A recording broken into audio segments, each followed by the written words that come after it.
हाँ जी बच्चों, क्लास 11 की ज्योग्राफी वालों, क्या आपकी मैप की तैयारी हुई है?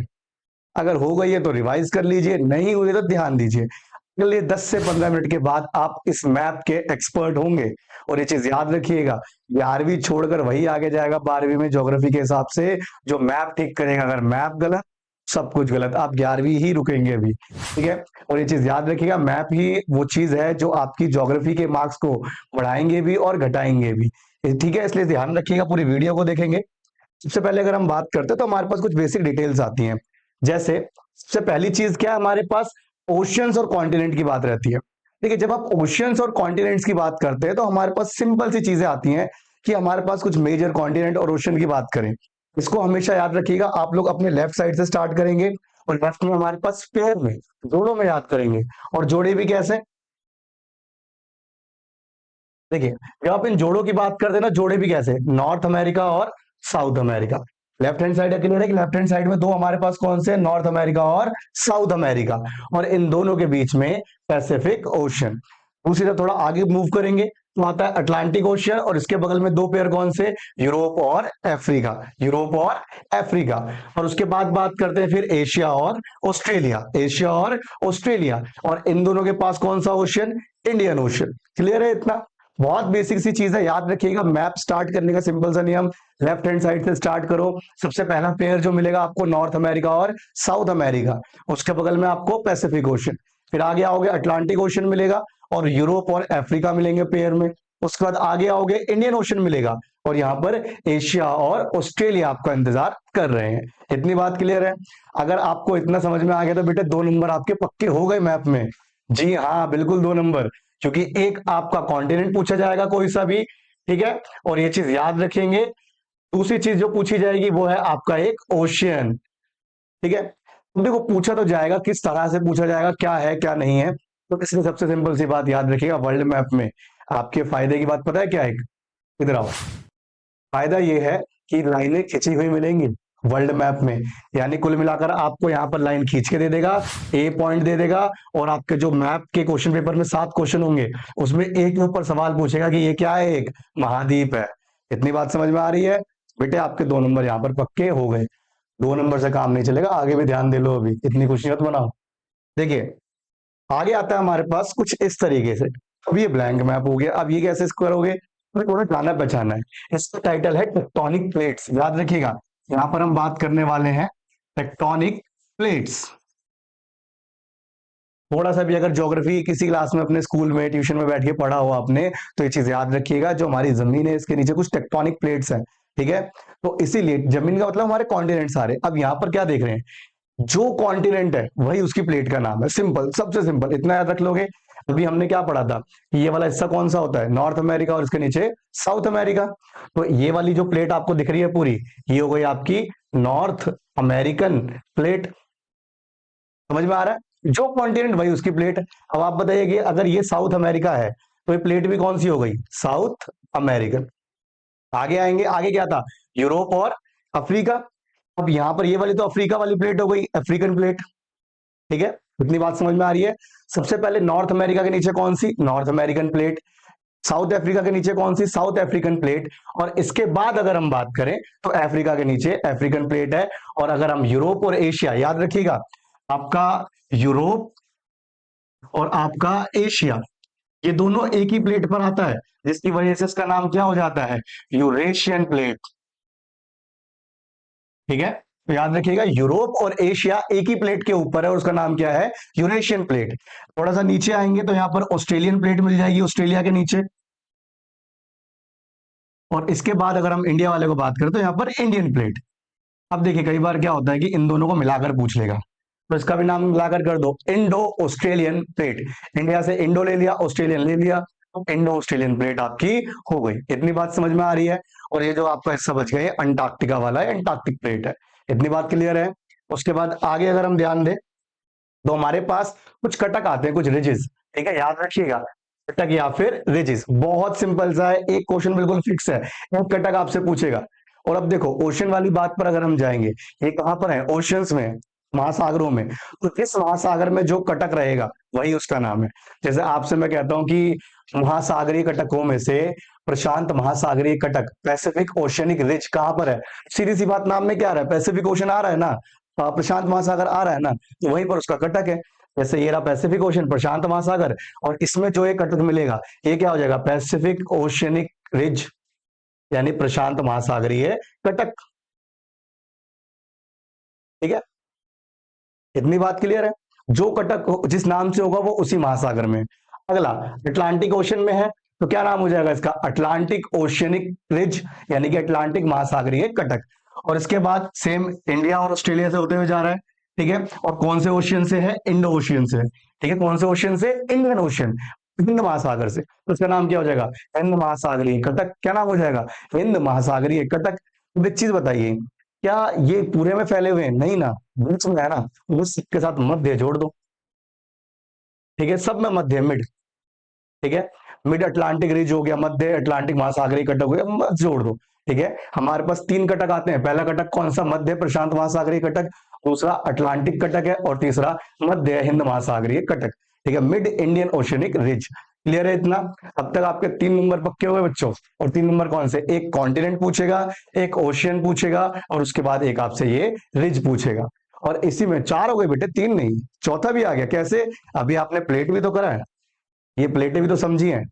प्लेटों में क्लियर है ना? जैसे अगर इसको थोड़ा सा मैप पे जाओगे, तो ये हमारा नॉर्थ अमेरिका है, इसके नीचे कौन सी प्लेट है? North American plate. ये साउथ अमेरिका है, इसके नीचे कौन सी प्लेट है? South American plate. अफ्रीका के नीचे अफ्रीकन प्लेट। यूरोप और एशिया के नीचे यूरेशियन प्लेट। ऑस्ट्रेलिया के नीचे ऑस्ट्रेलियन प्लेट। और इंडिया के नीचे इंडियन प्लेट। और इन दोनों को मिला देंगे तो इंडो ऑस्ट्रेलियन प्लेट बन जाएगी। 4 नंबर तो आपके पक्के हो गए। एक प्लेट आपने सीख ली, एक ओशियन सीख लिया, एक कॉन्टिनेंट सीख लिया, और एक आपको कटक तो आ गया। कटक तो टोटली 3 है। ठीक है, अब यहां से एक चीज याद रखिएगा बेटे, जब भी आप वर्ल्ड मैप भर रहे होंगे, वर्ल्ड मैप आपको लाइनें खिंची हुई देगा, आपको ज्यादा उसमें जबरदस्ती करने की जरूरत है ही नहीं। ठीक है, उसके बाद हम बात करते हैं डेजर्ट की, मरुस्थलों की। देखिए, डेजर्ट और मरुस्थल हमारी पूरी दुनिया में 2 तरीके के, ठंडे और गर्म। और आपके सिलेबस के अनुसार टोटल 6 आपके पास आते हैं, 4 गर्म और 2 ठंडे। पहले ठंडे वाले का नाम याद रखिएगा। पहला आता है आपका पेटागोनिया, जो कि आपको कहाँ मिलेगा? साउथ अमेरिका में। कहाँ मिलेगा? South America. और दूसरा ठंडा वाला जो आता है वो आता है गोबी, ये आपको मिलेगा चाइना में। ठीक है, लोकेशन पे बिल्कुल ध्यान नहीं देना, सरकार खर्चा करेगी, आपको लाइनें खिंची हुई मिलेंगी। उसके बाद अगर हम आगे बात करें तो आता है सहारा। सहारा गर्म कैटेगरी में आता है, और ये कहाँ मिलेगा आपको? अफ्रीका में। ठीक है, ठंडे वाले याद रखिएगा सिर्फ 2 हैं। एक हो गया आपका गोबी, ये कोल्ड डेजर्ट है, ठंडा मरुस्थल है। ठीक है, और दूसरा ठंडा जो है वो है आपका पेटागोनिया। ठीक है, जो कि साउथ अमेरिका में है। उसके बाद आगे बात करें इसमें, तो आते हैं गर्म वाले। गर्म वाले हमारे पास 4 हैं, जिनमें से पहला हो गया मोजेक, जो कहां मिलेगा आपको? North America. कहां मिलेगा? North America. दूसरा सहारा, कहां मिलेगा? अफ्रीका में। तीसरा आता है हमारे पास थार, भारत पाकिस्तान में फैला हुआ। ठीक है, और चौथा आता है आपका ग्रेट विक्टोरिया, जो कि कहां मिलेगा? ऑस्ट्रेलिया में। ठीक है, अब इसको ओवरऑल समझिए। आपके पास 2 ठंडे मरुस्थल कौन से हो गए? पहला हो गया पेटागोनिया, और दूसरा हो गया गोबी। पेटागोनिया और गोबी। और गर्म हमारे पास 4 हैं। 4 कौन कौन से? मोजेक नॉर्थ अमेरिका, सहारा अफ्रीका, उसके बाद ग्रेट विक्टोरिया ऑस्ट्रेलिया, और उसके बाद थार इंडिया और पाकिस्तान। सिंपल सा, एक यहां से 5 नंबर तो आपके हो गए वर्ल्ड मैप के पूरे। और बेटा याद रखिएगा, अगर आपको ज्योग्राफी में स्कोर करना है तो अपने पेपर को कम करना पड़ेगा। कम का मतलब नहीं फाड़ के फेंक दो। बाकियों के लिए 70 नंबर का है, आपको पहले ही वो 60 का बनाना पड़ेगा। कैसे? जो भी 15 मिनट मिले स्टार्टिंग में, जो पेपर रीड करने के लिए मिलते हैं, इस 15 मिनट में सारे क्वेश्चन छोड़ के सिर्फ और सिर्फ मैप भरना है, सिर्फ मैप। ठीक है, और कुछ भी नहीं। आपको डायरेक्ट चीजें दिखेंगी, आपका मन चमक जाएगा जब मैप आप इस तरीके से भर लेंगे। ठीक है, और एक बार याद कर लेना, पेपर में नाम ले लेना। ठीक है, उसके बाद अगर आपने मैप कर लिए हैं तो आप एमसीक्यू की तरफ भागो। क्वेश्चन रीड करने वाली बेवकूफी मत करिएगा। क्यों, क्या होता है अगर क्वेश्चन टफ निकल गया, कुछ कर लोगे, कुछ बदल लोगे नहीं ना, तो इसलिए चुपचाप स्टार्टिंग के 15 मिनट मैप और एमसीक्यू। एमसीक्यू भी नहीं हो पा रहा 15 मिनट में, कोई बात नहीं, लेकिन मैप नहीं छूटना चाहिए। ठीक है, 5 मैप आपके वर्ल्ड मैप से है, 5 हो गए आपके। इतनी बात समझ में आ रही है आपको? ठीक है, चलिए आगे। देखिए, हमारे पास कुछ ठंडी और गर्म धाराएं। ठीक है, महासागरीय धाराओं वाला चैप्टर है ना, ओशियनिक करंट वाला, वहां से ठंडी और गर्म धाराएं। ठंडी धाराओं में हमारे पास नाम आता है पहला लेब्राडोर। नाम है लेब्राडोर। और लेब्राडोर हिंदी इंग्लिश दोनों में सेम है। और याद रखिएगा कहां पर है, नॉर्थ अमेरिका और ये ग्रीनलैंड, इन दोनों के बीच से। ठीक है।